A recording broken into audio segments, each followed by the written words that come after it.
Hi, welcome.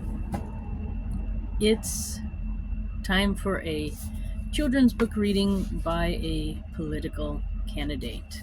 My name is Susan Buchser-Lochocki. I am running for President of the United States, and I am going to read another chapter from Who Was Susan B. Anthony children's book.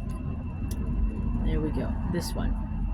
So it's a good one. I really recommend it. Her life was also very exciting. She did a lot and did a lot for women and for abolition of slavery and things of that nature. So she was definitely very important to the history of the United States. And we're getting towards the end. I don't know how many more chapters there are.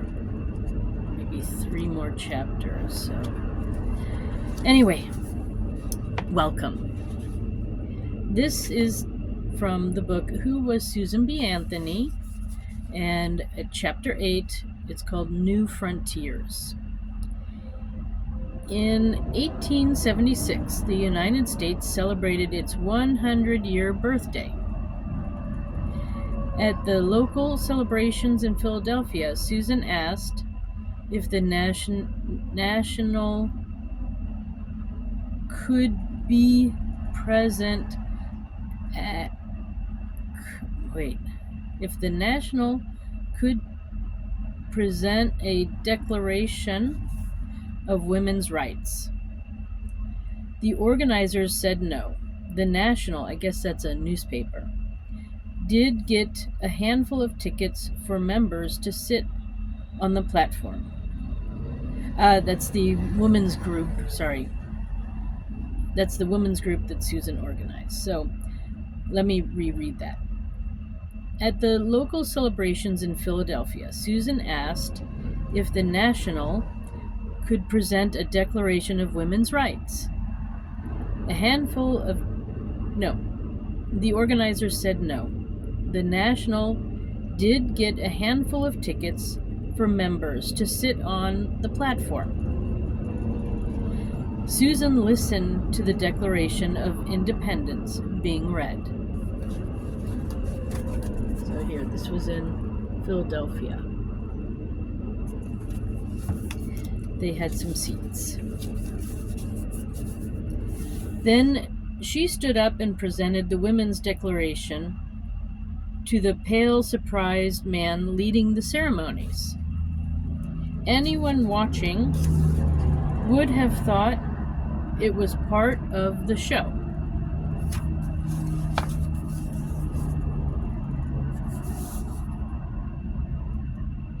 She just stood up.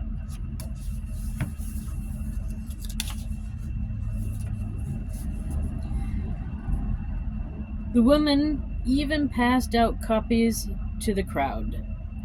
This was the second big victory for Susan that year. A few months earlier, on May 1st, 1876, she wrote in her diary, "The day of jubilee for me has come. I have paid the last dollar of the Revolution debt." She had paid $10,000 plus interest, nearly all by herself. A month later, Susan was at Elizabeth's house in Tenafly, New Jersey. They rummaged through old papers and newspaper clippings. The two friends couldn't believe how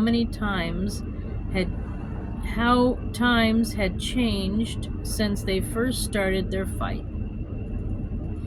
It was no longer shocking for women to speak in public. Women went to universities and worked at more jobs.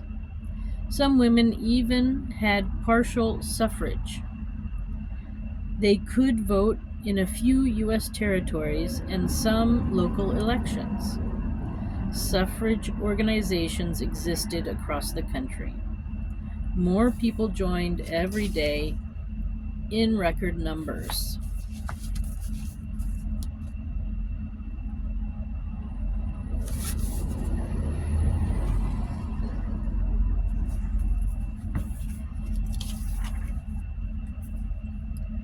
Many of the new women's rights activists were black, like the journalist Ida Wells, who spoke out for the rights of women and all African Americans.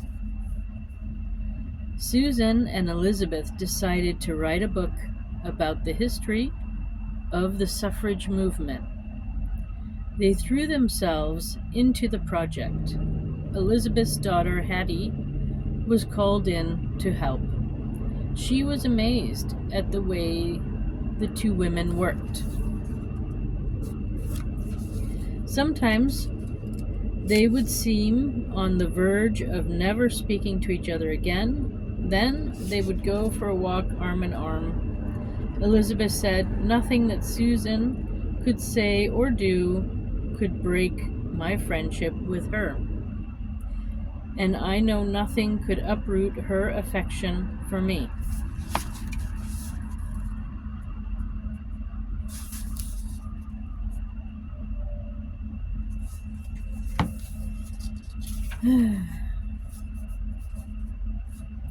Susan had always valued her friends. She valued them more now that she had lost two of her sisters to tuberculosis. First Gulma and then Hannah.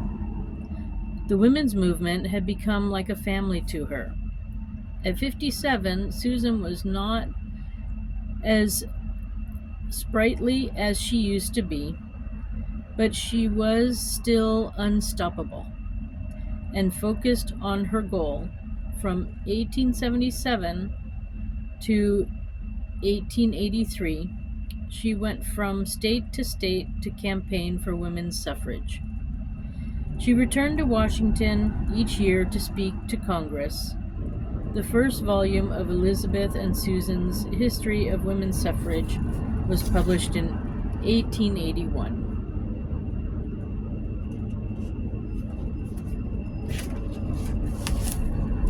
There's a story here about Ida Wells that I'll read at the end. When the second volume was published, a year later, Elizabeth went to Europe to promote the books. Susan had crisscrossed the continent of North America many times, but she had never crossed the Atlantic Ocean. Susan decided to make the trip with Rachel Avery. Rachel was 25 and one of Susan's nieces. The nieces were young women new to the movement who looked up to Aunt Susan as a role model and hero. Dozens of banquets and receptions and honors celebrated their departure for Europe. Susan and Rachel left America on the British Prince, that's a boat, on February 23, 1883. When the ship arrived in England, a friendly face was waiting on the dock. I'll get to that in a second. So that was her traveling companion going to Europe.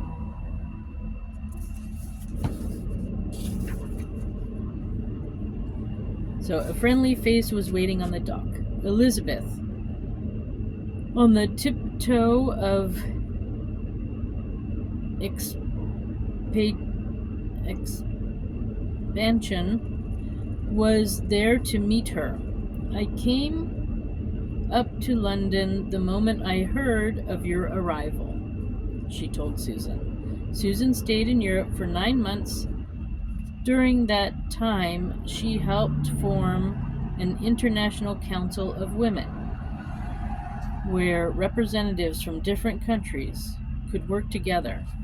She found that women in the countries such as England, Ireland, Italy, Switzerland, and Germany were not so different from those in the United States.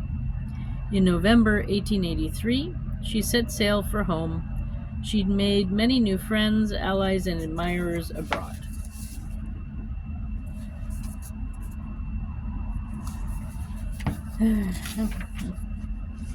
Okay, so that's the end of chapter 8.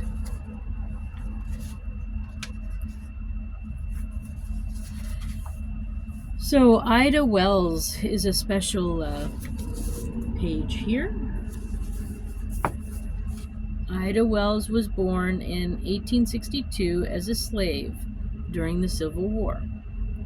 She went on to become a journalist, newspaper editor, and suffragist, and along with her husband, Ferdinand Barnett, an early leader in the civil rights movement.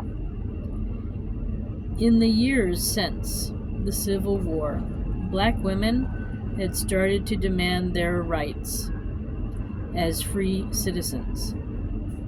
Women's suffrage had become more and more a popular idea. But unfortunately, even in the women's movement, many people still opposed racial equality. Ida Wells traveled internationally, speaking out on behalf of equal rights for women and men of all races. So, again, there we go. All right. So, until next time, I wish you a good time. Thank you for stopping by and listening to this chapter from the Who Was Susan B. Anthony book. Thank you very much. So, again, my name is Susan Buchser-Lochocki. I am running for President of the United States. And if you want to find out more, my website is susan4usa.com. I wish you a good day wherever you are. Thanks. Bye for now.